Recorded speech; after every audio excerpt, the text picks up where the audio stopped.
She knows me pretty well. If I'm not messing with her, she thinks I'm ignoring her. Yeah, it's good to have Connie in the house. So some of you heard, but today is her first day of retirement. Retirement. Yes, retirement. Actually, Friday she has to go in for like 1 hour, so that's her official day is Friday. But when her alarm didn't go off this morning, she got up at 5:30 anyway. But she was sitting there this morning and she goes, "This feels really weird. I feel like I should be having to get ready or something right now." But anyway, yeah. One of these days, I hope she starts attending chapel, Monday morning chapel on a regular basis. Someday maybe I can even get her up here to teach because she's a better teacher than me. Yeah, no kidding, yeah. But she doesn't like the microphone any more than I do, so I may have a lot of work to talk her into it. But anyway, a lot of you didn't know it.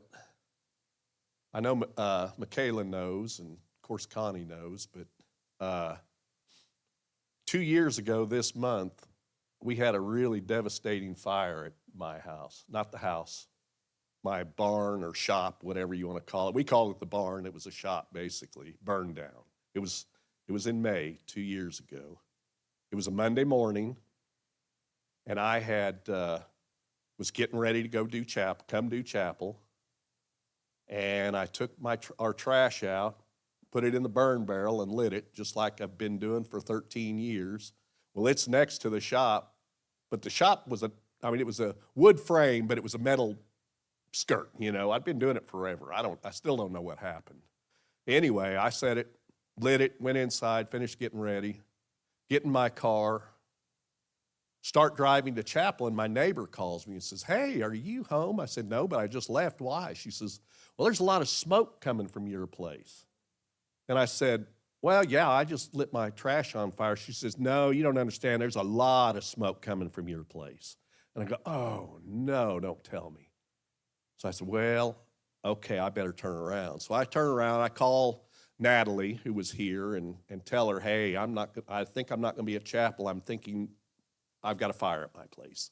Anyway, yeah, I turn around and I can see the smoke is just billowing, and I'm going, "Oh, no." Yeah, I get back it was basically just out of control on fire. And it was also weird because I had parked my truck in there, my Toyota Tundra in there, which I normally never did, but there was a storm coming in that night that was supposed to have hail in it. That's the only times I ever parked in there. So it was in there. I'll tell you what, you can't believe how much a truck can burn down. I mean, the wheels melted. There wasn't anything that wasn't solid steel left in it. I mean, everything. It just burned to the ground. Ashes. Anyway, so I asked Connie to call the insurance company. She's in the other room, and she doesn't know I can hear her, I don't think, but she had the phone on speaker. And she calls the insurance company, tells them what happened, and they're talking. They say, "Well, we'll send an adjuster out to figure out what the value of the building was when it burned down." And she said, "Well, I thought that you'd pay me to get an original back." And they said, "No, we're just going to pay you what the value was, what it was worth when it burned down." She said, "Well, in that case, cancel my husband's life insurance."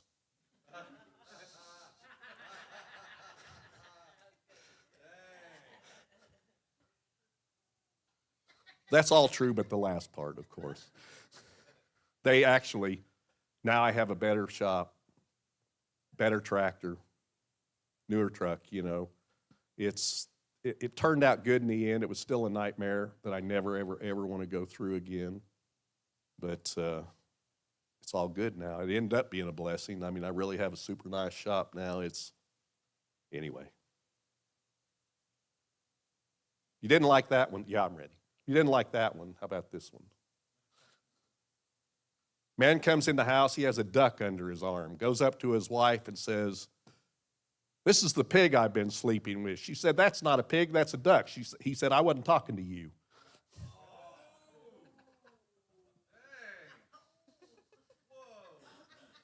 Don't. I'm gonna go sit down. Anyway, Michaela's taking over now. Morning, guys. I love that he opened up with what he did because it kind of goes right along with what I'm going to talk about today, and it's building back from broken. And like I've been out to his house. I don't know the shop before the fire happened, but I see it now, and it is a very nice shop. It's very large. It's nice, and sometimes like God will take out what once we thought was nice and give us back even better. And I just love that. But I shared a little bit last week about just some struggles that I've been having and whatnot. And I just want to say that with the testimonies and stuff, I'm very proud of those who have gotten up and shared their testimony, and also the ones who are going to here in the next couple of weeks. It's very encouraging. As much as it hurts to hear what you guys have been through, it is very encouraging to see what God can do through brokenness and through great tragedy. And it's just incredible to see you guys just here. You know, it's a miracle. You guys are a miracle for what you guys have had to walk through. And to be finding life in it, not just survival, but really finding life in it. I think it definitely is a miracle speaking. So some of the things, like somebody asked me a question that, how do you love from a heart that was so broken, from a heart that was completely betrayed? How do you learn to love again with that same broken heart? And I pondered on it for days, like, how do you, like, for so long, it took me a long time to learn how to love again. And I started talking to Holy Spirit and just asking him to help me answer this in the way that he would want me to answer it. And it was to build it up different. You can use those same broken pieces, but you have to learn different. You can't do it the same way that you used to do it, because that way that you used to do it wasn't quite the right way. And that's why you were so broken. And so how do you learn to love different when the only love you ever knew was wrong? Does anybody have an answer for that one? Learn the word? That's exactly where I'm going. You learn to love like Jesus. And in order to love like Jesus, you have to know and learn what it is and how Jesus loves us. From such a young age, the enemy had me convinced that there was no God, that God didn't love me, that there was no God for me, I should say. I believed in God, but I didn't believe that he was for me. Because how could a God who is so loving and so compassionate for his children, how could he allow such heartbreak? How could he allow such devastation? How could he allow such pain to a child? So for a long time, I walked in that belief. And I accepted that I had to somehow gain love, that I had to prove it before I could have it. And even whenever I had it, I couldn't discern it because it felt so wrong.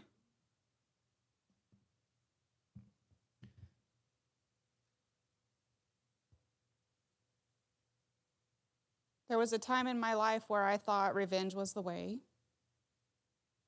And I learned that the enemy will lead you to vengeance only to hurt you twice. Not only will your heart be broken, it steals the peace of mind. And for years, I lived in that. And, for a lot of my life, I questioned, just the motives of people. I was constantly suspicious, paranoid, waiting for the betrayal to happen. And usually I would, I would drive myself crazy seeking it, because that was my way of trying to protect myself from more hurt. Because if I could find it before it happens, it would hurt a little bit less. And what it did was push a lot of good people away.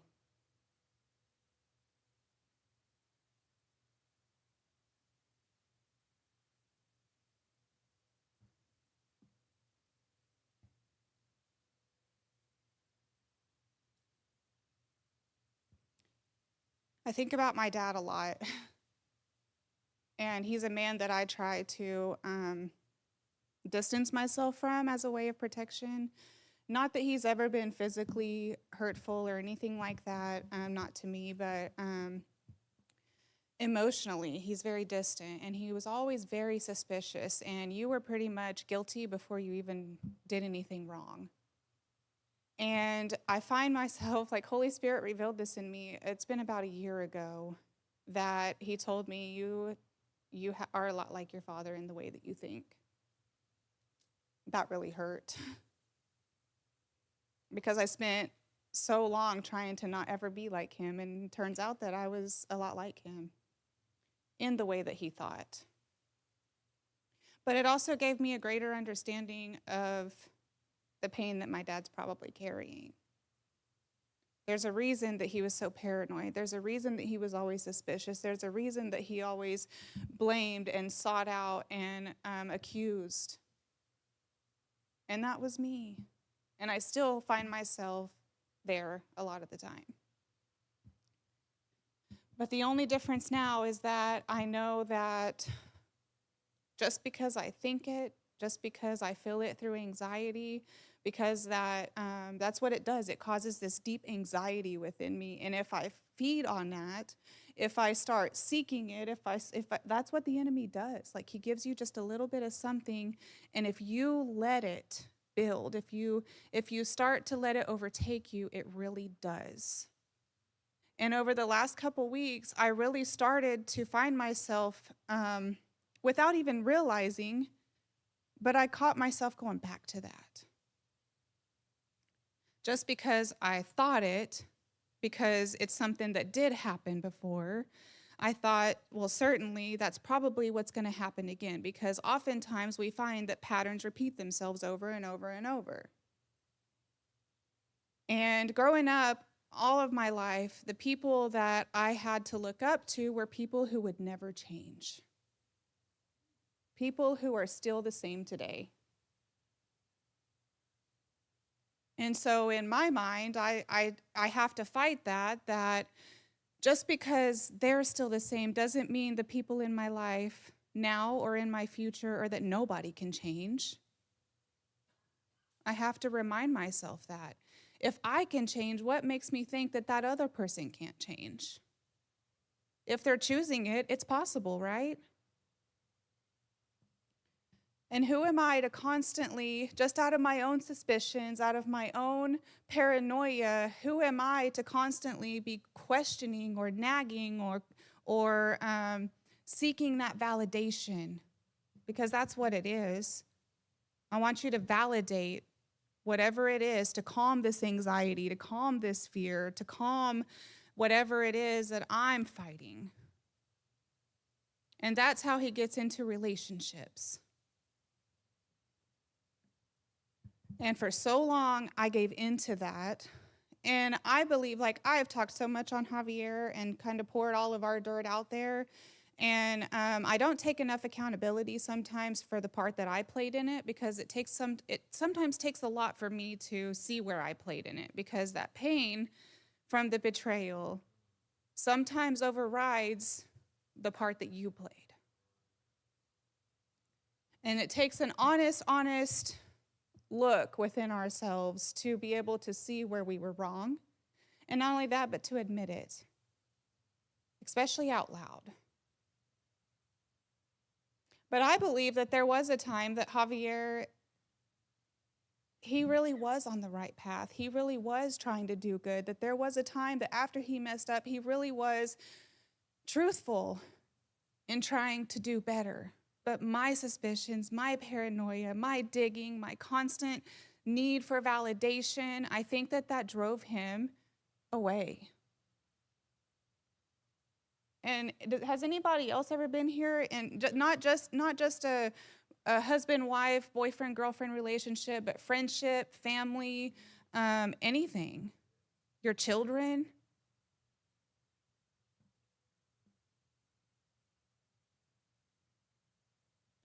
And now I find myself going back and wanting to apologize for all of the accusations that I gave that I thought were true. And finding myself asking for the same forgiveness that I begged this other person for things that they didn't even do.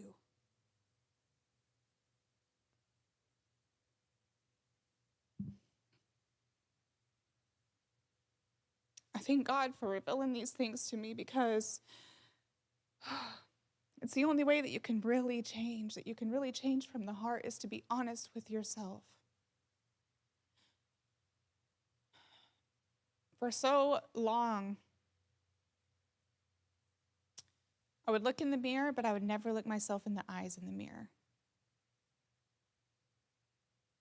I actually wrote a poem about it. It's a little depressing, but it's really encouraging also. But the few times that I did look myself in the eyes, I could see the pain, just the sadness, and I hated seeing that. So instead of doing the honest thing, and that was looking at my own true reflection, I would start looking at myself in different ways and start tearing myself apart.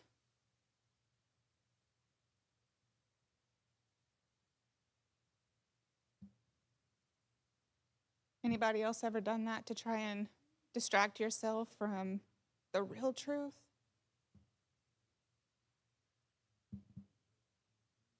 Yeah. And it wasn't until I really started being honest with myself. Whenever you look at yourself and you have to really reflect back on those hurtful things, on those memories, on the sadness that you feel, you have to really allow yourself to feel. And that's the hardest, I think the scariest part, is having to really feel it. Because a lot of us feel so weak in that moment. It makes us feel weak, cowardly, alone.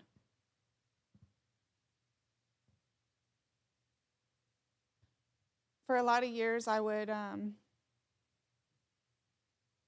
a face.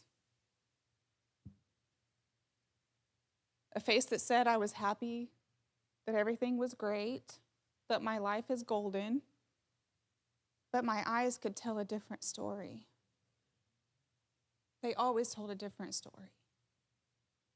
And if you would have been able to see me when I was alone by myself, it was the only time that you would ever know that I would cry.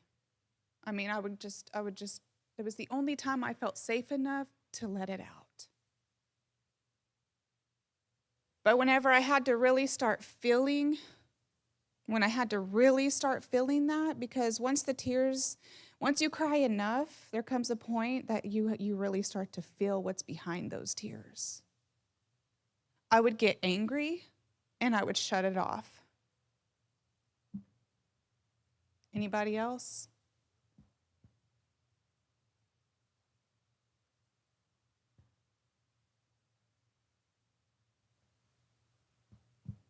And that's what the enemy does. He causes so much pain that would stop you. It would stop you from healing, stop you from seeking the right things, the things that are going to get you better so that you can be better and so that you can feel better, do better. He wants to keep taking you back to that isolation. Isolation to me, it's a very comfortable place. I like that place because it's where I feel like, Solitude. There you go, yeah. I almost said solitude and then I said it's not the right word. It is the right word. But it's where I feel safest because it's where I feel like I can really just be me. Nobody can judge me. Nobody can tell me to quiet down, or that I'm too much, or that I'm too emotional, or that I, all the negatives that. But the dangerous part of that is that there's always somebody that's there with you. The voices. There's the voice of God, and then there's the voice of the devil. And you have to discern which one you're going to listen to, which one is speaking.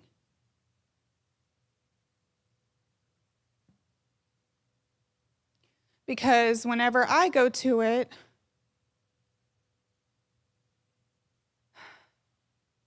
if you don't believe that what you're doing is no good, you won't do it.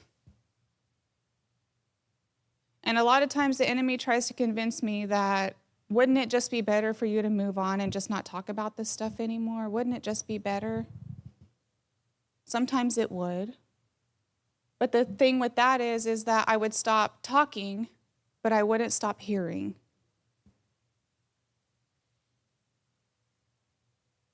So I have to believe that what I'm doing is for a good. Even if I don't see it, even if I don't necessarily think that I'm good enough, or that there's somebody better that could do it better, doesn't matter. Get up here and do it anyways. Don't shrink back just because you think. And this is where it gets important, that you have to start feeding yourself the voice of God. You have to start counteracting that negative voice with a positive voice. And then eventually that's the voice you start hearing more of. I am, I can, I will, all of the good. And sometimes whenever you start getting up and you start feeling good, the enemy starts really just pouring it down. And then I was kind of led to this whole, the kiss of Judas, recovering from the kiss of Judas. Whenever I look at the story and I think about the kiss of Judas, I love that story, because it is like the greatest betrayal, that somebody could do. And yet Jesus still chose to love him.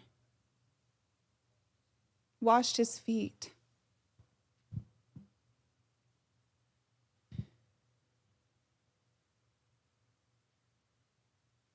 A lot of us become afraid to trust, especially someone that we know has hurt us. To still treat them good, to still treat them like they're human beings, to still treat them like they, because a lot of times whenever somebody hurts us, what do we want to do? We want to be angry, we want to get mad, we want to tell them exactly what we think of them. But who does God say about that person? That's been the hardest thing for me, is learning to love people different. Because people are going to hurt you. Even those closest to you are going to hurt you. It may not be intentional. Sometimes it is. But how are you going to lash out and be angry at them, especially when it's not intentional? Or whenever it's actually your own fault. Because that's where I was. It was my own fault that this person was the way that he was with me, because of how ugly I was. And I just couldn't see it because of my own suspicions, my own paranoia, my own trauma, my own pain, my own suffering, insecurity. And I suffocated this person. That's what we do. We suffocate them, and it makes them, in a way, hate us. They hate being around us. They don't want to be close to you, and all you want is to draw them closer. And it's suffocating. My father, he's been through several different relationships. And here he is, he's in his late 50s and completely alone. He has 9 children.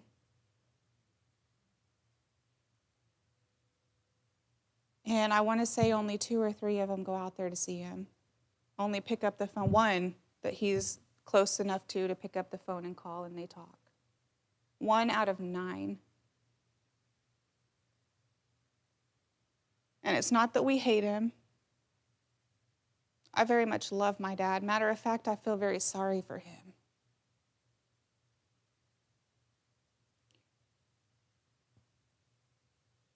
But just like I've had to grow. I've had to choose change.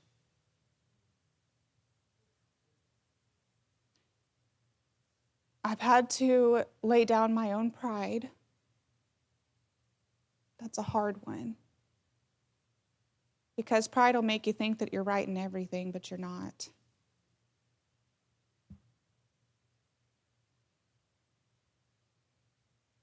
The one prayer I have for my father is that one day he would be able to do the same.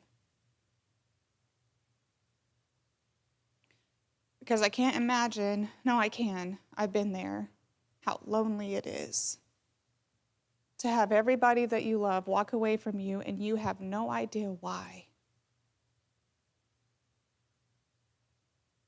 And I'm not sure why we're going here today, but I know that there's a reason for it.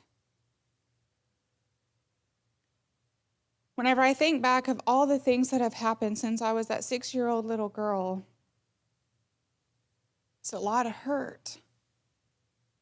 Hurt that happened long before I could have ever even known good or bad. Like, I was so innocent. And sometimes I sit back, I used to, I don't do it so much anymore, but I used to sit back and just question, God, why? Why? What is the purpose? When I look at my own children, I look at their life and I think, there's no way that I would ever want my children to go through anything hard.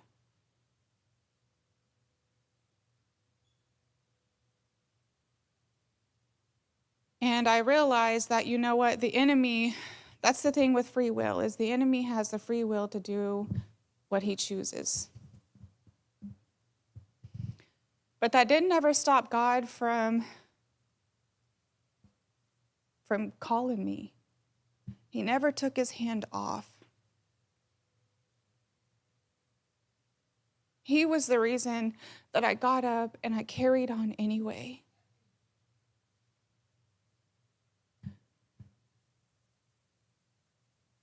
He was the reason that suicide was unsuccessful.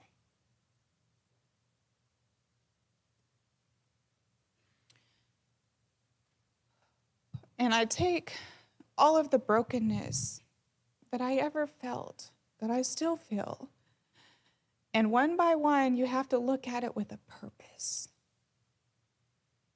And you don't just ask God why it happened, ask him what purpose is in it now. Because there is a purpose.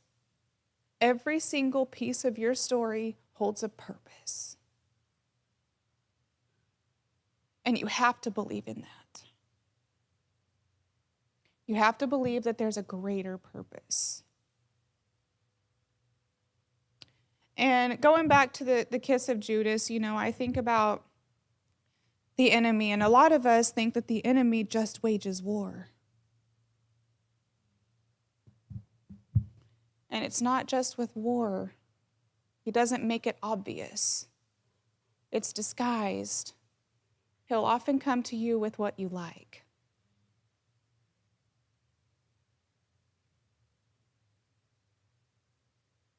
And if you don't have discernment, you'll fall for it.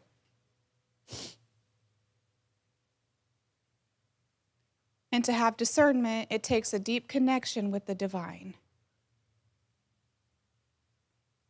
That's why you have to stay committed. You have to stay faithful to God. You have to learn who God is. You have to learn the character of who he is.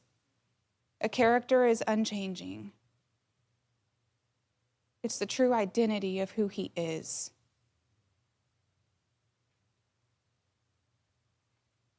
That was where my change really started happening, was whenever I really started learning who God is himself, how he walked through betrayal, how he walked away from people who rejected him, who abandoned him, who who cursed him, who spit on him, who like that. Those are the ways that I got to know Jesus, was how he did it, and that's how I'm learning to walk. Does it hurt? Yeah, it hurts like hell sometimes to walk away from people that you really love but don't love you back. And I'm learning that just because God says not to do something is not just a rule, there's a protection in it.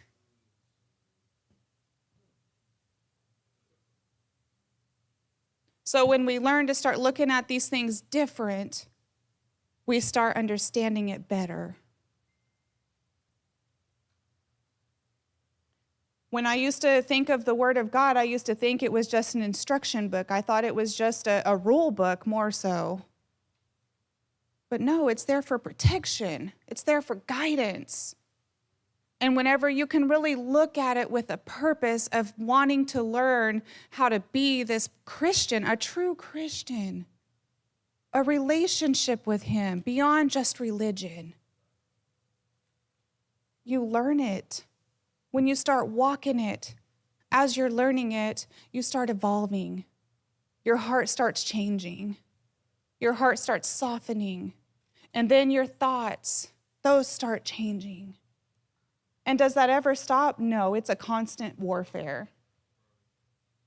You have to constantly walk yourself through. And then sometimes there'll be that friend who calls you out on your stuff and tells you, what are you doing?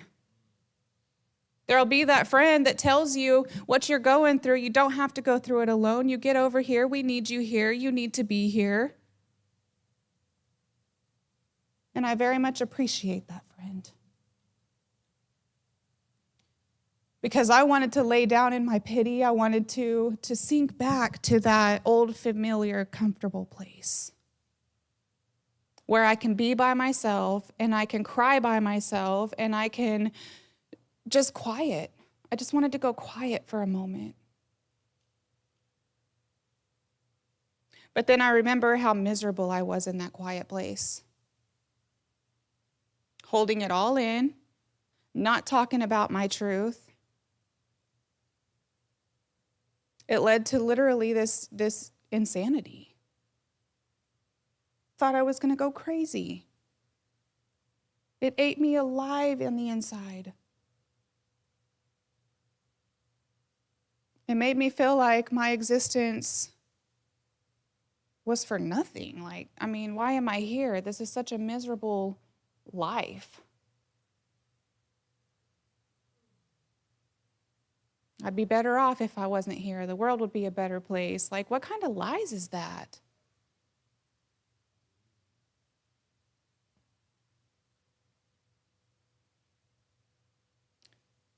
Holy Spirit, I don't know what you really want to do with this today, Lord God. I just pray that it permeates and sets deep within the hearts of those who need to hear you.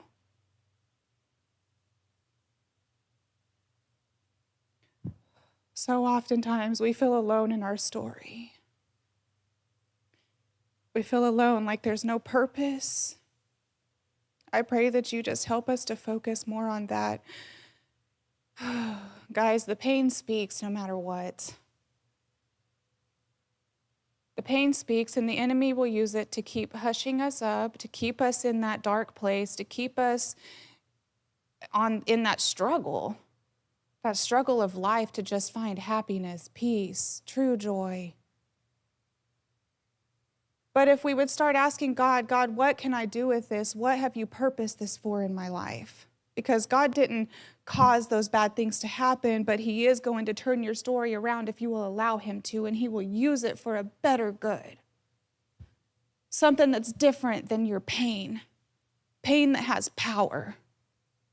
Positive power. Pain that's going to rebuild you different.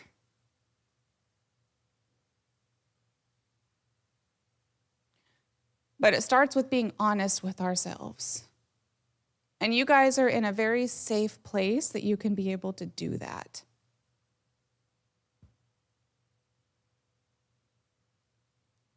And if you don't find it here, you'll find it when you're supposed to. Wherever it is that you really surrender. Wherever it is in life.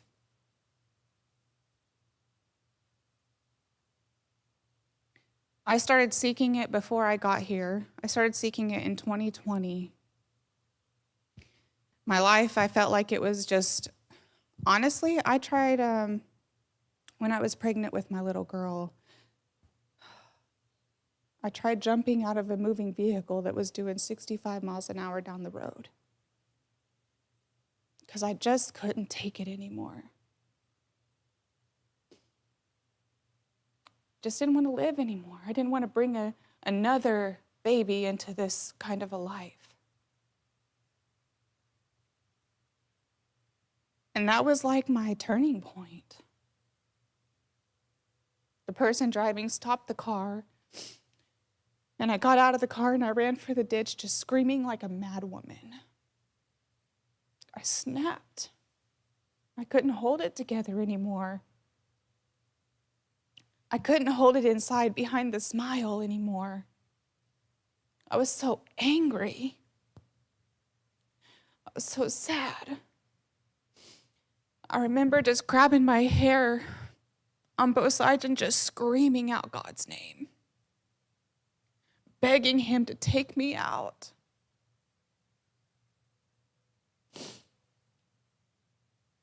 And that's a place I never want to go back to. Is it possible? Very much so, because that's what the enemy can do if we let him. And I believe that that is one of my greatest fights, is to keep moving forward and not go back to my solitude, to my isolation. If I'm going to do it, I'm going to make sure that God's hand is right there in mine, and that he's going to be my comfort and my validation,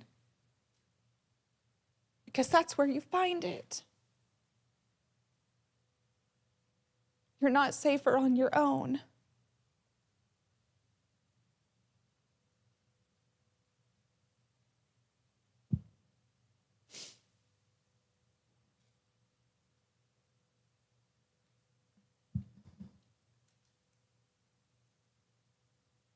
I just pray for those of you whoever this is for, no matter what you're going through, you're constantly reaching out for God. Last week I went to Kansas City, and we had a great weekend. And in the back of my mind, there's this paranoia. There's this anxiety that I feel. And I used to believe that that was my, that was like that voice inside of me that was like telling me that I was right. Exactly what I'm feeling is right, and that's what suspicion and paranoia does. It makes you think that just because you think it, it's got to be true.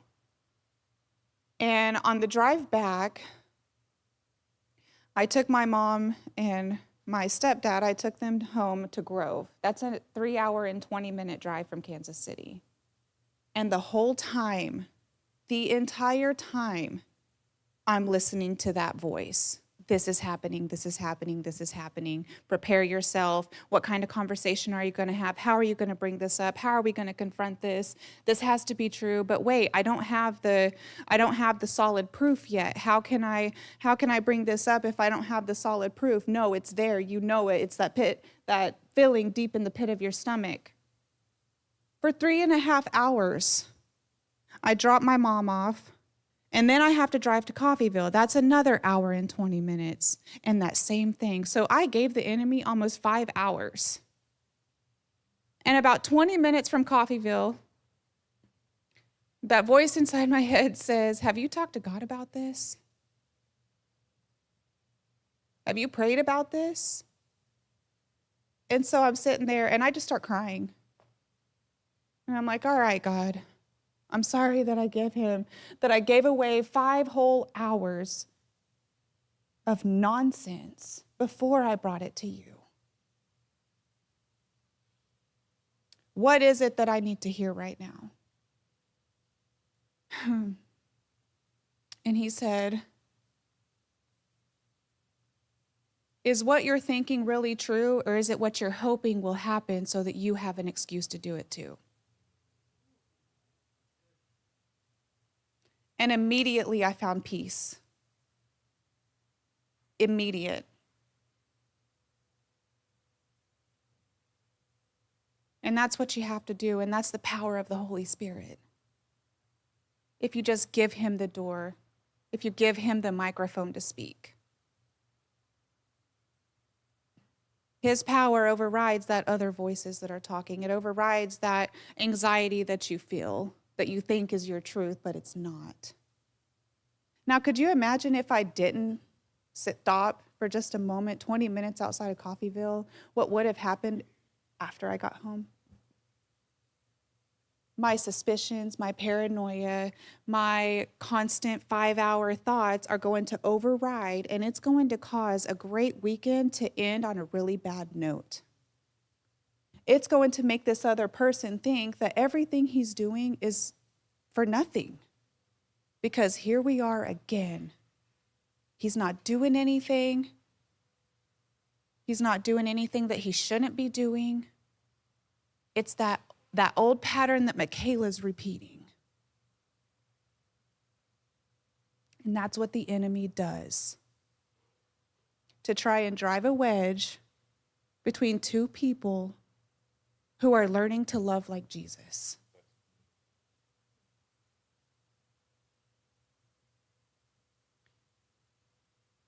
And I almost gave him that.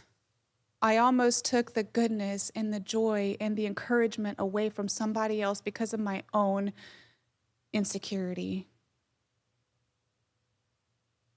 And I thank God. I thank God for that small, still voice calling me, have you spoken to me yet? And I guarantee you that if you guys would stop for just a moment, that voice is there for each one of you too, in every single thought that you have. It is there. But you have to understand that you have the power to bind your thoughts. You can sift through your thoughts, question what you're thinking. Is this just me, or is this really Holy Spirit fed? And if you gain anxiety and fear and doubt and worry and stress, you can almost bet that that is not from God. I'm telling you, immediately it was peace. And the truth in that was very much so, because I had been wanting that thing that I was trying to accuse this other person of. I wanted it. I wanted to have a reason. I wanted to have an excuse. But I didn't want to be the one. You got some stuff to say? I was going to say that, our friend, you were talking about isolation, and it's something I discussed last week. And our friend said solitude. Jesus had times in the Bible where he was in unrest, where he was worried, where he was not worried, he was not at peace. And he would go into solitude and pray. And that's what he did. He went into solitude and prayed. That's completely different than it is to go into isolation. And how you can tell the difference is exactly what Michaela's talking about. What voices are you hearing when you go there? If it's condemning, it's never God. If you're hearing bad things about yourself, it's never God. Now, God will convict you about a behavior, but never attack your identity. He will never try and break you down. If the voices you're hearing are trying to break you down, that's not God.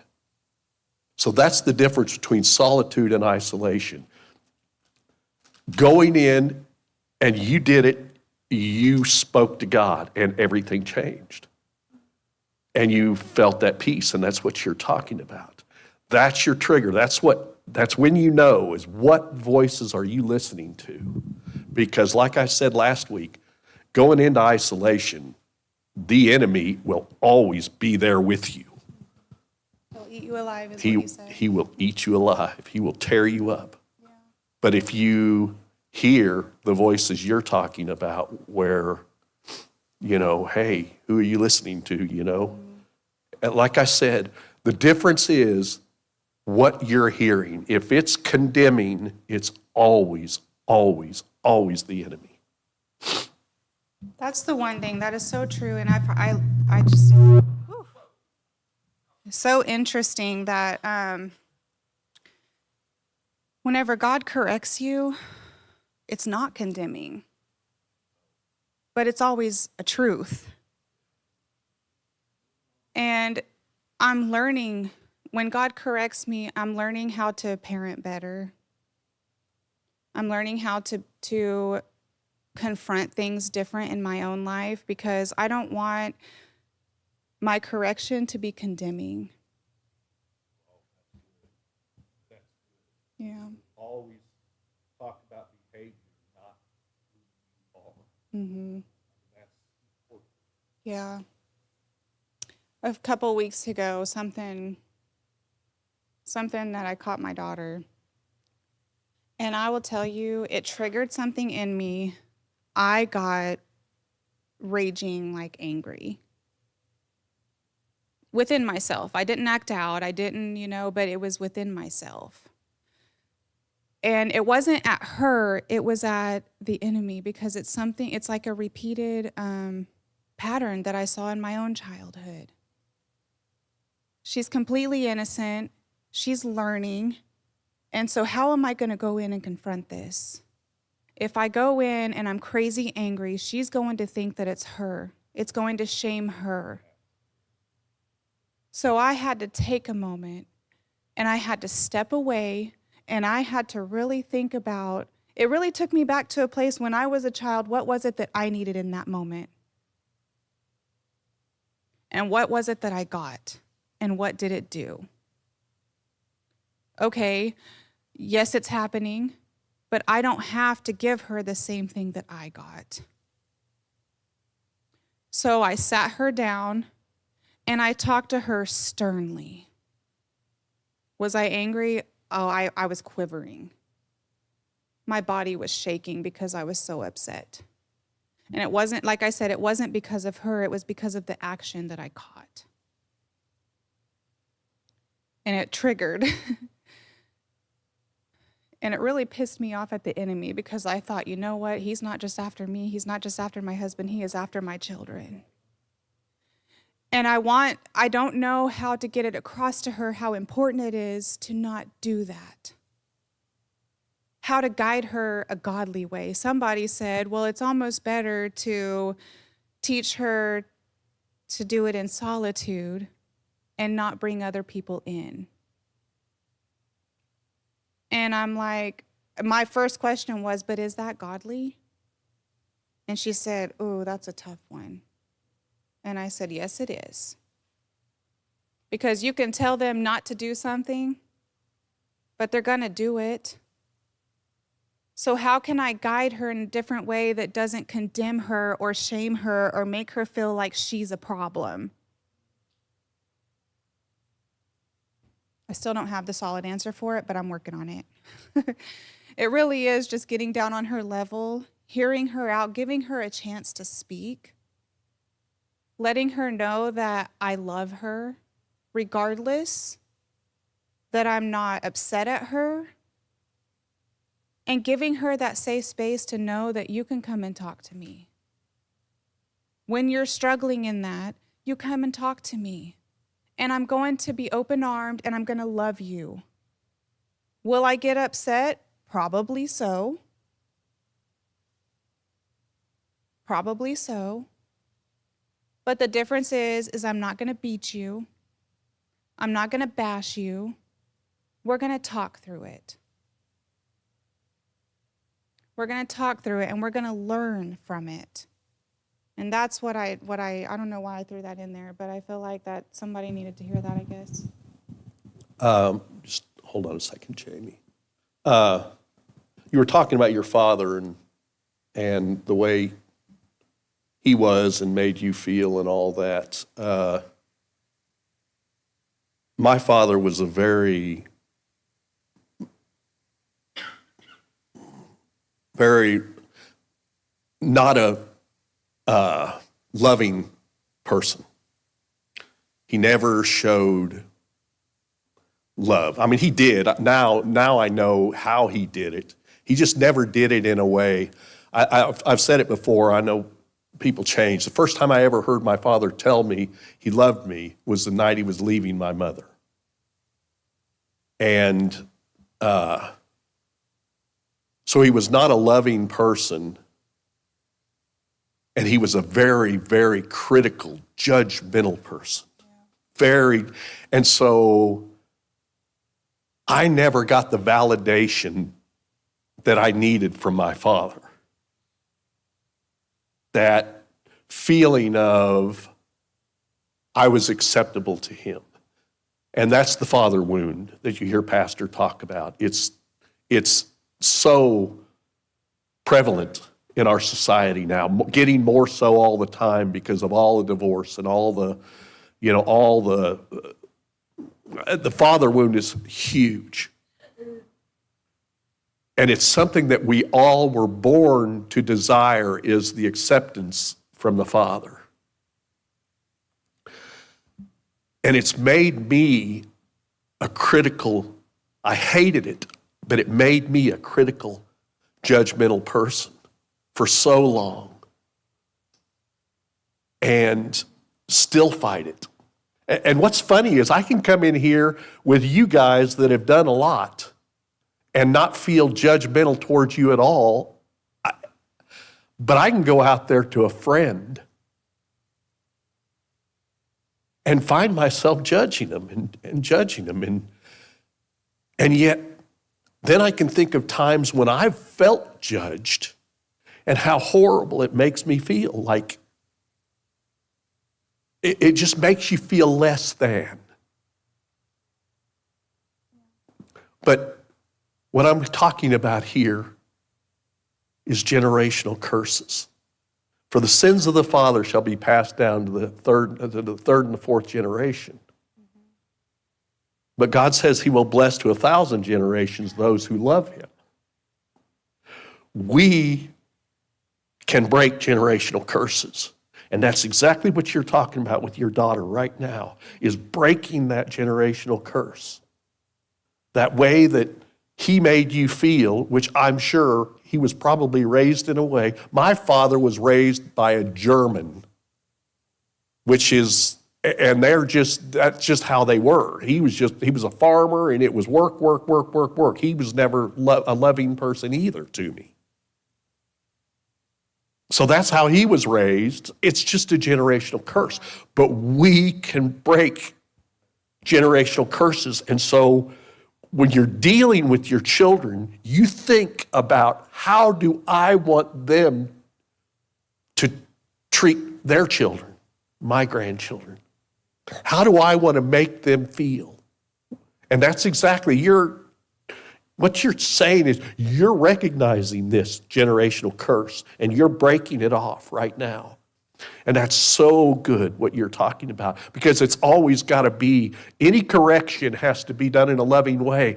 And I can look back and see where I failed in that so many ways. Just like I said, the enemy attempts to speak to us about ourselves. So often when we correct in a wrong way, we're attacking their identity, not their behavior. And so if we can learn to two things that I felt like I did wrong, and learn to do right before it was too late in some cases. And still wish I'd have done it better, was, I don't like this behavior that you're doing. And I'm going to discipline you for it, because without discipline, they don't learn. But this is why I'm doing it. And I'm going to give an example. Connie's here. I'm going to give an example of how I did something wrong. I did a good job being a stepfather because both of her kids love me. Really loved me. Really loved me. hug me before they leave and tell me they love me every time they see them, although they're adults. But I remember when we first got together. And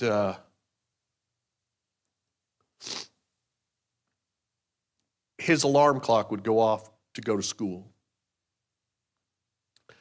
And he wouldn't get up. And Connie would go in there and gently, oh, come on, you need to get up. And he'd go back to sleep. She'd go back in there and gently, hey, you need to get up and go to school, get ready for school. And he'd go back to sleep and ignore.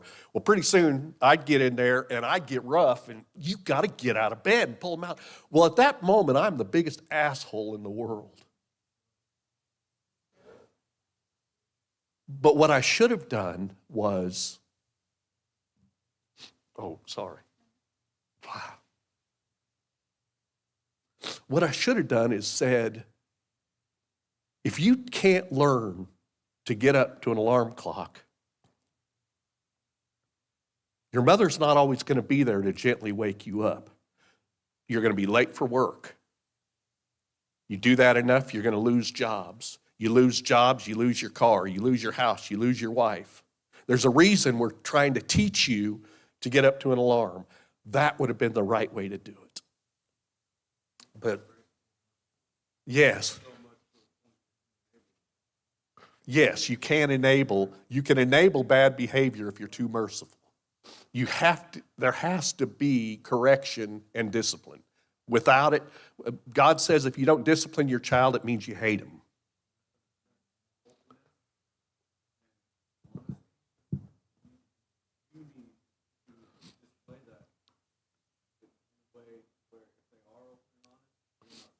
That's good. That's really good. Yes.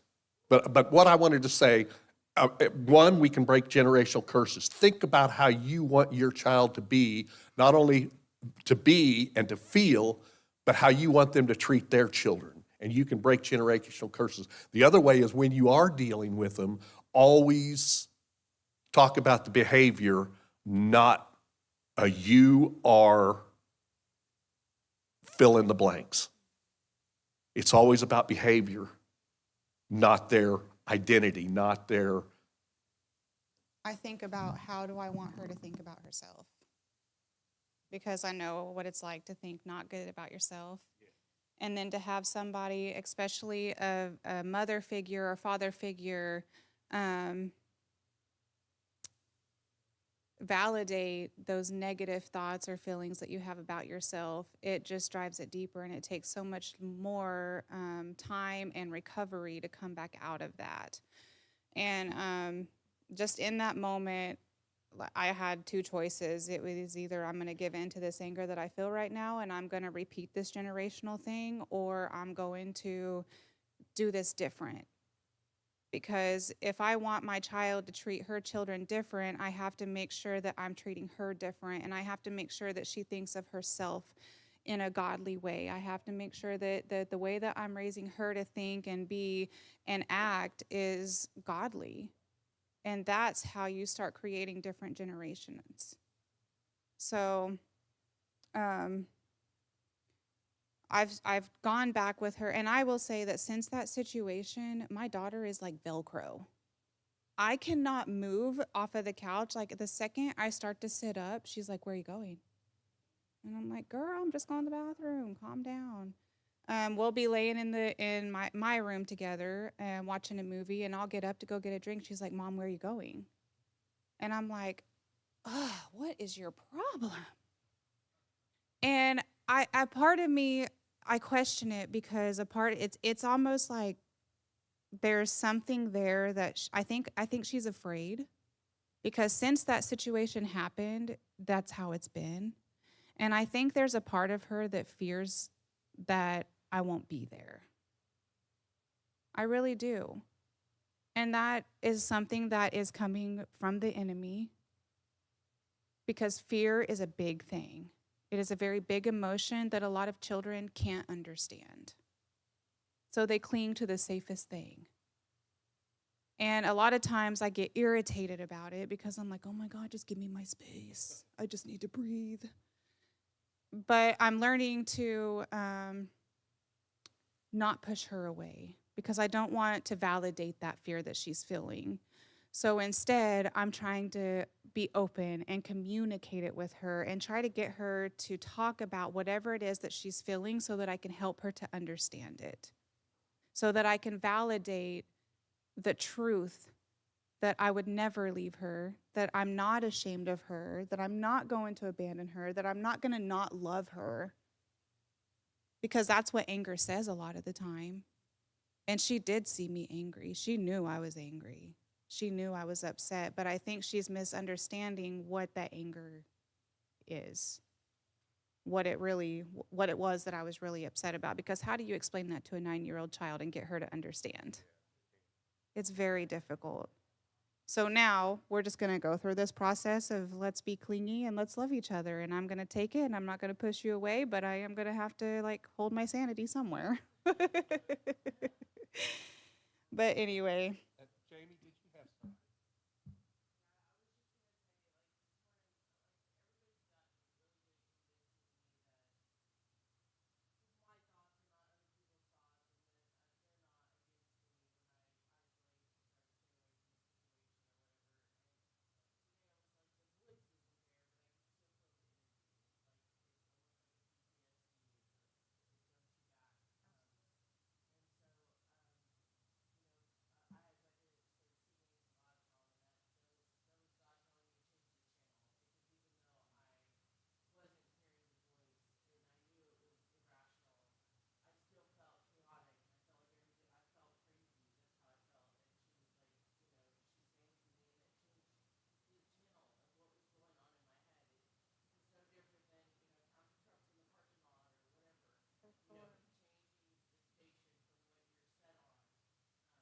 It calms that anxiety and it just brings peace. Good.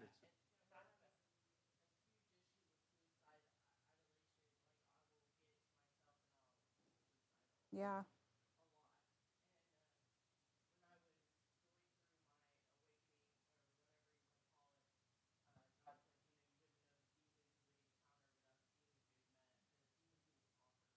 Mm.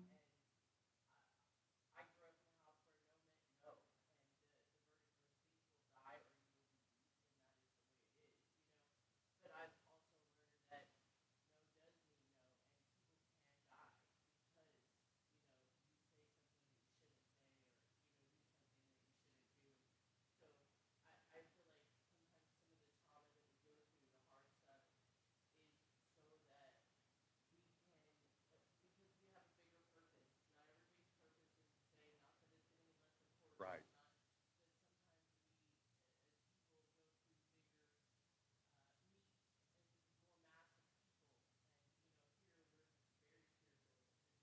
Yeah.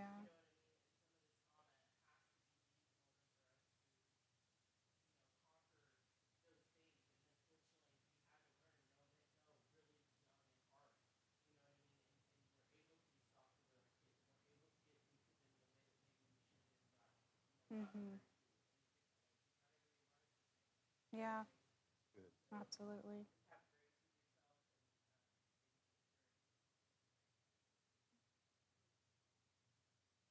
Do you have anything else? Okay.